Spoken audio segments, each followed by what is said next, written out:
Alright, good morning y'all. Foodie Jules here. I have some friends coming over for lunch, so I'm gonna whip up some pasta basically. And so what I'm doing today is a very simple pasta dish. It's basically gonna be an Italian American red sauce with this mild Italian sausage. Now, if you're in the Puget Sound area, well, rather, if you're in the Seattle metro, you can get this at Winco. I really like this brand. It's called New York Style Sausage Company. It's actually made, I think, in Sunnyvale, California, or somewhere in the Bay Area. Yeah, there it is, Sunnyvale, California. Very low ingredient count in this guy. Actually, where are the ingredients here? There we go, actually. Pork, seasonings, and then sodium lactate. This actually seems new. I know the breakfast sausage doesn't have as many ingredients, but definitely fewer than your Johnsonville's or your mass-produced or large or much more mass-produced brands. Have a little flour. I'm gonna make a bechamel sauce as well. Some milk I had in the freezer. I never drink milk, so it always spoils if I buy like a gallon of it or like even a half gallon. So usually I just freeze it when I need it. Got some of these fusilli pasta, salt, olive oil, but you see this fish sauce. Now, one of the things I like to do for a meat sauce is to add like a teaspoon of fish sauce. You don't want to put too much where you can taste it, but it really adds like an umami lift to your sauce. So I'm gonna go ahead and get started and show you how it goes. Cheers. All right, folks, I got multiple threads going on right now. Water's coming to a boil. I'm basically making some melted butter, as you can see here, for my bechamel sauce. It's always good to paralyze if you're skilled enough, not to brag, but it's not really that hard to kind of paralyze. Water's coming to a boil. I'm gonna add some flour in here to make my bechamel, and we should be good to go. So basically a bechamel sauce is just equal parts flour and oil or butter. I'm using butter in this case. And you don't want to brown the butter, so you got to keep an eye on it. I'm going to add my flour to the mix. Just a couple of tablespoons. I really had like a couple tablespoons of butter. You got to be careful here. You don't want to burn this guy. So I'm going to mix this ever so carefully. Heat is on high. Now you don't want to make this into like a brown butter. So I'm going to turn the heat a little bit lower. You basically want to cook this flour out, and I'll show you here. Right here. You basically want to cook this flour until you kind of get the raw taste out, maybe like a couple minutes. Now I don't want a really dark roux. This is what I'm making. Flour and oil, of course, or flour and grease, butter are going to make your roux. You don't want to make that really dark. So I'm going to make that and then add the milk. And then the sauce is going to thicken, and we'll have ourselves a bechamel. Now, some people like to add nutmeg to this. I don't want to have that flavor kind of in my sauce, so I'm just using butter, flour, and then the milk. So it's kind of getting to like a blonde color now. Just be a little more time. You don't want any bits to stick to the bottom, so just keep stirring.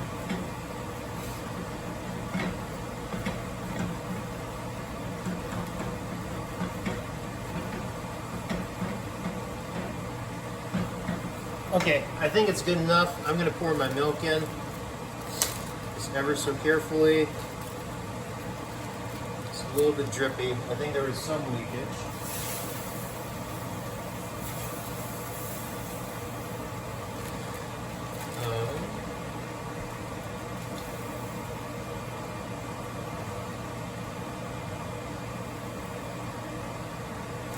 All right, so milk is in.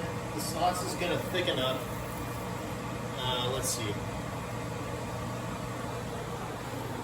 Let's take a look here. You can probably see. Now the sauce is not thickened yet. It's going to take a little bit of time. Usually you should add this in parts, but I was lazy. I just put everything in. You don't want any clumps, so just keep stirring. If you have a whisk too, this is probably helpful as well. I might whip out my whisk just to make sure there are no clumps. But this should tighten up a bit. I'm going to season this just with a little bit of salt. As you can see here, I think you can kind of see my angles aren't that great. Just a tad bit of salt.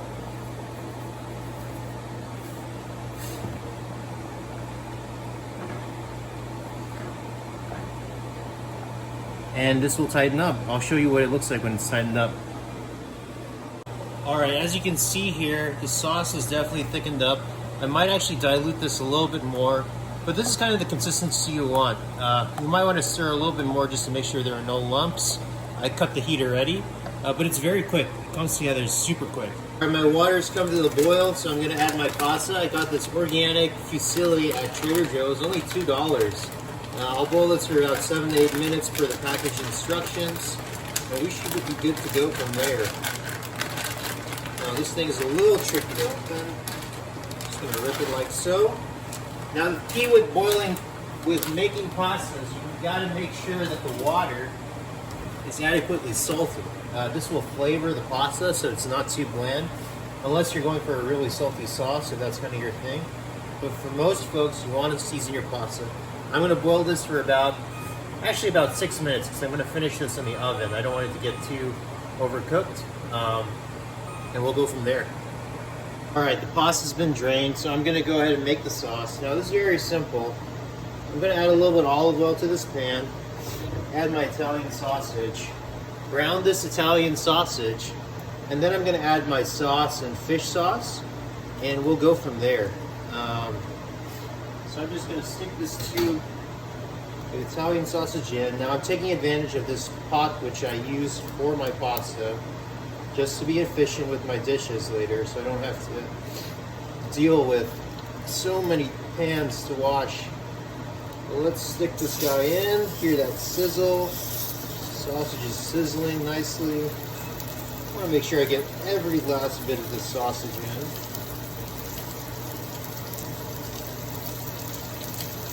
Alright, just squeezing out my sausage. That should be good. I'm going to brown this now. It'll take me a few minutes to brown. Now you want to crumble. Kind of multitask right now.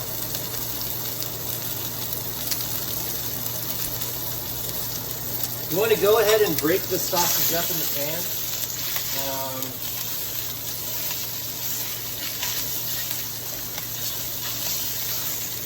Oh shoot, it's sticking a little bit. And that's okay. We're gonna basically put the sauce in here and it'll kind of deglaze the pan. All right, the sausage is just about brown, as you can see here probably. I'm gonna go ahead and add the tomato sauce now. So I got this Trader Joe's roasted garlic sauce. You can see in the frame, about $2. This is the best deal in town for tomato sauce. What I'm gonna do as well is add a little water to this jar just to make sure I get all the sauce. Maybe about a quarter cup, maybe less than that.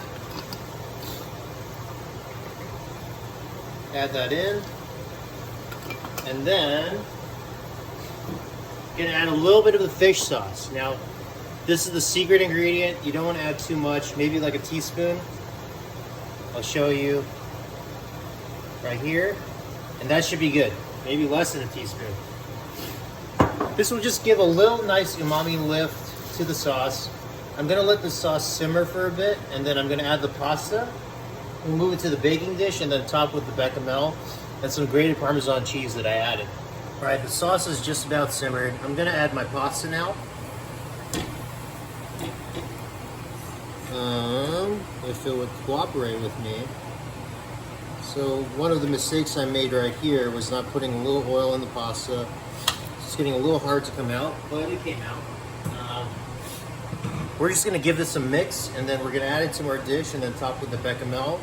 I also grated some Parmesan cheese, like I said, and then we're gonna stick this in the oven at 400 with some foil on top for probably about 20-25 minutes, and then we're gonna bake uncovered, broil at the end for maybe 5 minutes. And yeah, I'll show you this assembly. Assembly-wise, this is pretty straightforward. We're literally just gonna dump the pasta into the baking dish. I greased it with some Evo olive oil or extra virgin olive oil. But yeah, let's go ahead and put this into the dish. You don't have to be super organized with it. Just pile everything in. What I like about this pasta, it has a nice toothsome chew. I did cook it a little under. Hopefully it doesn't overcook in the oven, or the sauce didn't already cook it too much. But then we're just gonna do this. Put this in.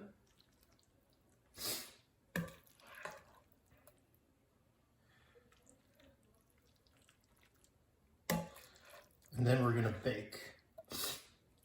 So this is a great make-ahead meal, especially if you're meal prepping for the week, you're a single person, you're looking for like kind of a economical meal. This is a good dish that's good for a crowd as well. You can use basically any pasta you like, or any like detached pasta. I wouldn't use spaghetti. I mean, you could use spaghetti. It just might not be exactly easy to eat, just because you'll be picking apart strands. Like you kind of want penne or penne rigati with the ridges on the end to soak up the sauce, or these spirals. But this is a great make-ahead meal. Pasta costs $2. The sausage is about $4, so that's $6. I don't know the cost of the bechamel. You don't need to do the bechamel, but if you're just doing the sauce and pasta, $4, $6, $4 for the meat, $2 for the pasta, $2 for the sauce, about $8. Pretty economical. I added a little bechamel. That's like 2 tablespoons of butter, so do the math there. But yeah, I'm gonna now just add the bechamel sauce and then the cheese. We're gonna bake this in the oven at 400 covered with foil for about, I would say, 25-30 minutes, and then broil at the end for 5 minutes. All right, so just gonna add the bechamel now. Just want a light drizzle on top. Now, to be honest, I probably could have made more just to smother this thing, but the bechamel is not the main event. It is the pasta with the marinara. So let's just make sure every bit has an equal, or at least somewhat fair amount of bechamel.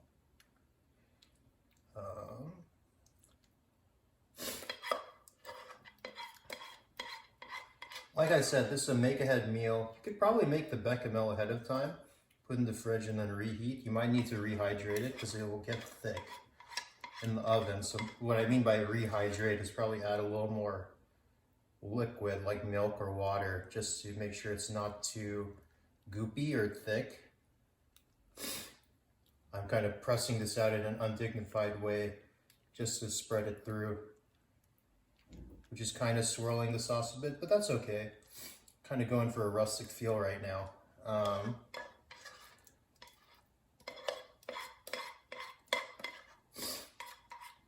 Just get every last bit of the sauce. Just to make sure everyone is fairly covered. All right. Probably the view is not that great there. Well, let's move over here just so that y'all can see. Yep, I think that's a little better, slightly better. Ish. All right, I'm gonna add my Parmesan cheese. Now the best place to get Parmesan cheese is if you have a Costco membership. You can basically get it at half price, which you usually get for retail. I'm just gonna sprinkle some over the top, just like so. Now you could have put this into your bechamel and make kind of a cheese sauce. I kind of went the other direction just to put it on top, but either way is fine. For this, there's not too many rules. Like I'm going for a home style dish, and I kind of wanted like some cheese crust on top.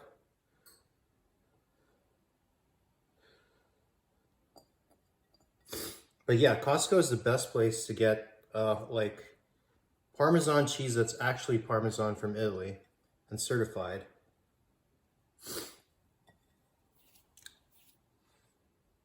So there we go. We're ready for the oven, basically. I just need to cover this with foil. I'll put it in the oven. And then, like I said, probably 25-30 minutes at 400, 2-3 minutes, 5 minutes to broil it after that time, uncovered. And I'll show you the final product later. All right, Foodie Jules, finished product here. It ended up being 20 minutes at 400 covered, 3 minutes broil. Your broil time will vary, but overall, a very easy pasta dish to make. Again, It's just some pasta, Italian sausage with red sauce, and the bechamel and grated parmesan on top. Easy peasy lemon squeezy. And yeah, that's Cooking Jules, signing out.